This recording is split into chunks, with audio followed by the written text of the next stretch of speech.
السلام علیکم ورحمۃ اللہ وبرکاتہ۔ امید ہے سب بہن بھائی خیر و عافیت سے ہوں گے۔ اللہ تبارک و تعالی مجھے اور آپ کو اپنے حفظ و امان میں رکھے، آمین یا رب العالمین۔ آج کی اس ویڈیو میں ہم بات کریں گے استخارہ کے متعلق، اور استخارہ میں ایک بڑی غلط فہمی جو لوگوں میں پھیلی ہوئی ہے اس کے متعلق بات کریں گے۔ اس سے پہلے ہم اس بات کو دیکھیں کہ میرے اور آپ کے آقا محمد الرسول اللہ صلی اللہ علیہ وآلہ وسلم نے دین کی تمام بڑی بڑی اور چھوٹی چھوٹی تمام باتیں اپنی امت کو سکھلائی ہیں۔ حضرت جابر رضی اللہ تعالی عنہ فرماتے ہیں کہ نبی کریم صلی اللہ علیہ وآلہ وسلم نے ہمیں استخارہ کی دعا اور اس کا طریقہ اس طرح سکھلایا جس طرح قرآن کی صورت سکھلائی جاتی ہے۔ آپ جانتے ہیں کہ اللہ کا کلام جو ہے قرآن مجید وہ کس قدر اہمیت کا حامل تھا کہ نبی کریم صلی اللہ علیہ وآلہ وسلم نے صحابہ کرام کو امت کو سکھلایا، تو بالکل اسی طرح صحابی فرماتے ہیں کہ نبی کریم صلی اللہ علیہ وآلہ وسلم نے ہمیں استخارہ کا طریقہ اور اس کی دعا سکھلائی ہے۔ ایک مسلمان ہونے کے ناطے ہم سب پر یہ لازم ہے کہ جب بھی کوئی کام شروع کریں تو اس میں اللہ کی مدد کو شامل حال رکھیں، کیونکہ اللہ ہی ہمارا خالق ہے، مالک ہے۔ اللہ کے حکم اور مدد کے بغیر ہم تنو تنہا ہیں اور بیکار ہیں، ناکام ہیں، جب تک کہ اللہ کا ہمارے ساتھ نہ ہو اور اللہ کی مدد ہمارے ساتھ نہ ہو۔ تو جس معاملے کی شروعات ہم کریں اس میں اللہ کی مدد کو اپنے ساتھ شامل حال کریں۔ اب ہم استخارہ کے متعلق بات کریں گے، اس کے بعد ایک بڑی غلط فہمی جو لوگوں میں رائج ہے تو اس کے متعلق بات کریں گے۔ آج خوشی ہوتی ہے کہ ایک جو مسلمان ہے جیسا بھی ہے، اعمال میں زیادہ ہے کم ہے، لیکن اپنے معاملات میں اللہ کی طرف رجوع کرتا ہے، یہ بھی اس کی ایمان کی نشانی ہے۔ بہت سارے بہن بھائیوں کا بھی استخارہ کے متعلق مجھ سے سوال تھا واٹس ایپ پر کہ قاری صاحب بتا دیں استخارہ کس طرح کیا جاتا ہے۔ ایک بہن نے پوچھا ہے کہ مجھے اپنی بیٹی کے متعلق استخارہ کرنا ہے۔ تو دیکھیں، استخارہ ہمارے دین اسلام میں اس کا درجہ ہے سنت کا۔ اللہ کے رسول صلی اللہ علیہ وآلہ وسلم نے اس کا طریقہ سکھلایا ہے، لیکن آپ اس کو تھوڑا سا گہرائی سے سمجھیں کہ استخارہ کیا ہے۔ جب بھی ہم میں سے کسی کو کوئی پریشانی لاحق ہوتی ہے کسی معاملے میں، جیسا کہ بیٹی کی شادی کا معاملہ ہے، بیٹے کے رشتے کا معاملہ ہے، اور کسی کاروبار کو شروع کرنے کا معاملہ ہے، تو اس میں ہم چاہتے ہیں کہ استخارہ کریں، اور لازم ہے، ہمارا ایمان ہمیں یہ حکم دیتا ہے کہ تمہیں اپنے پروردگار سے مشورہ لینا ہے اور مدد لینی ہے۔ تو اس میں جو عام طور پر غلط فہمی ہے وہ یہ ہے کہ انسان سمجھتا ہے کہ جو میں استخارہ کروں گا 2 رکعت پڑھ کر کے رات کو جب سوؤں گا تو اس کے متعلق مجھے خواب میں ہدایت ملے گی کہ یہ کام آپ نے کرنا ہے، یہ کام نہیں کرنا۔ ایسی بات نہیں ہے۔ آپ نے جو تھمبنیل میں میرا دیکھا، میں نے لکھا ہے استخارہ میں بڑی غلطی، تو یہی غلطی ہے کہ آج کا عام مسلمان یہ سوچتا ہے کہ استخارہ میں اللہ سے مشورے میں ہدایت ملتی ہے اور وہاں سے خواب آتے ہیں اور خواب کے ذریعے پتہ چلتا ہے کہ یہ کام آپ نے کرنا ہے، یہ کام آپ نے نہیں کرنا۔ تو اس طرح نہیں ہے۔ استخارہ کا مطلب یہ ہے کہ اللہ سے دعا کرنا اپنے معاملے کے بارے میں کہ میں نے اپنے بیٹے کا نکاح رشتہ کروانا ہے، اپنی بیٹی کا رشتہ جو کروانا ہے، یا یہ کاروبار کھولنا ہے، تو اس کے متعلق مجھے اللہ کے حوالے ہونا ہے۔ جس طرح ہم دعا کرتے ہیں کہ یا اللہ یہ کام میں شروع کر رہا ہوں یا شروع کر رہی ہوں، اس میں یا اللہ میرے لیے بہتری ہو، خیر ہو، تو اس کو میرے لیے آسان فرما۔ اگر اس میں میرے لیے خیر اور بہتری بھلائی نہ ہو تو اس کے اور میرے درمیان رکاوٹ پیدا فرما۔ یہی استخارہ ہے کہ جب بھی ہم کوئی کام کرنے کا ارادہ کرتے ہیں تو آپ وہ کر لیں، جیسا کہ جب بھی ہم کوئی کام کرتے ہیں تو اس کو کریں بسم اللہ توکلت علی اللہ لا حول ولا قوت الا باللہ العلی العظیم کر کے آپ شروع کر دیں۔ ترجمہ اس کا یہ ہے کہ اللہ کے نام کے ساتھ یہ میں شروع کر رہا ہوں، اللہ پر میرا بھروسہ ہے اور وہی نیکی کا اور برائی کا مالک ہے کہ اس کے سوا کوئی معبود نہیں ہے، اور اسی پر میں نے جو ہے بھروسہ کیا، اس کا مفہوم ہے۔ تو یہ دعا پڑھ کر وہ کام شروع کر دیں۔ لیکن آپ استخارہ کے سنت پر عمل کرنا چاہتے ہیں تو اس کا طریقہ یہ ہے کہ 2 رکعت رات کو آپ نے پڑھنی ہے وضو کر کے، خشوع و خضوع کے ساتھ، یکسوئی کے ساتھ، تنہائی ہو تو بہتر ہے۔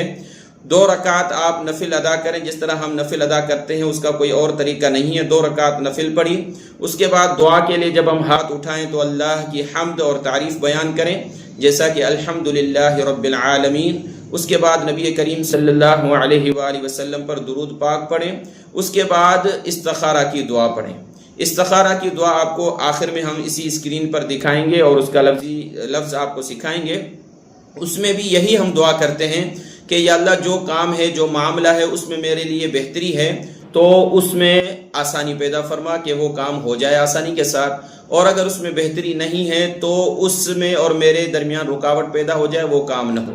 تو علماء کرام فرماتے ہیں کہ استخارہ یہ ہے کہ رات کو 2 رکعت پڑھی، اللہ کی حمد کی، نبی کریم صلی اللہ علیہ وسلم پر درود پاک پڑھا، اور یہ استخارہ کی دعا پڑھ کر کے ہم نے اپنے کام کو اللہ کے حوالے کر دیا ہے۔ اب صبح ہم نے وہ کام شروع کر دینا ہے، کوئی خواب کا انتظار نہیں کرنا، خواب کا حدیث میں ذکر نہیں ہے، تو کیا کرنا ہے، صبح میں ہم نے وہ کام اسٹارٹ کر دینا ہے۔ توکل علی اللہ، اللہ پہ توکل کرتے ہوئے، کیوں؟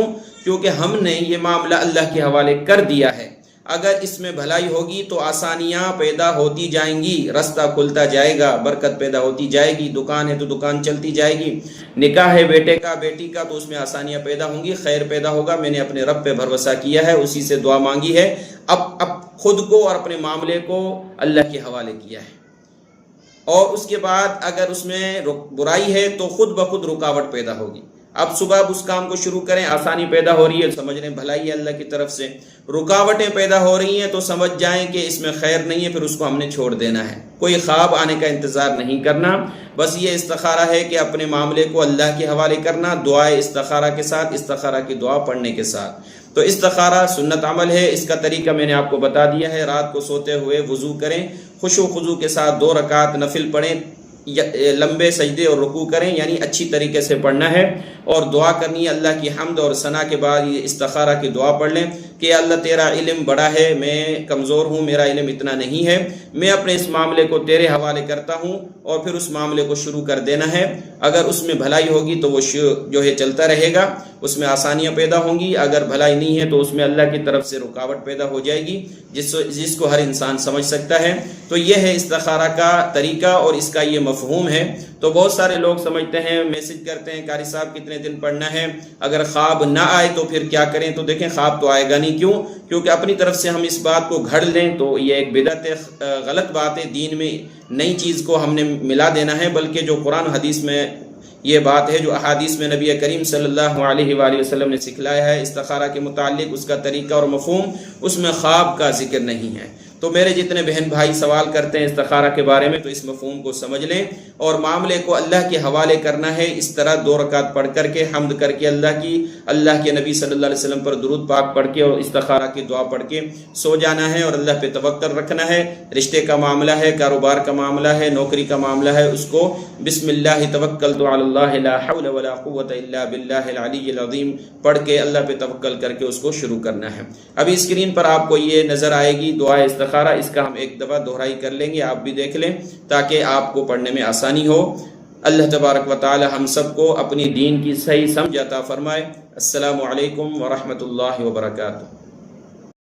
دعائے استخارہ یہ آپ کے سامنے ہے، اس کا ہم تلفظ سیکھ لیتے ہیں۔ اللہم انی استخیرک بعلمك وأستقدرك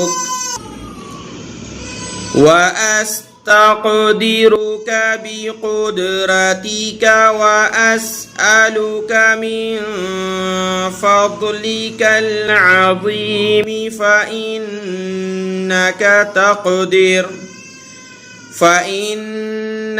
تقدر ولا أقدر وتعلم ولا أعلم وأنت علام الغيوب۔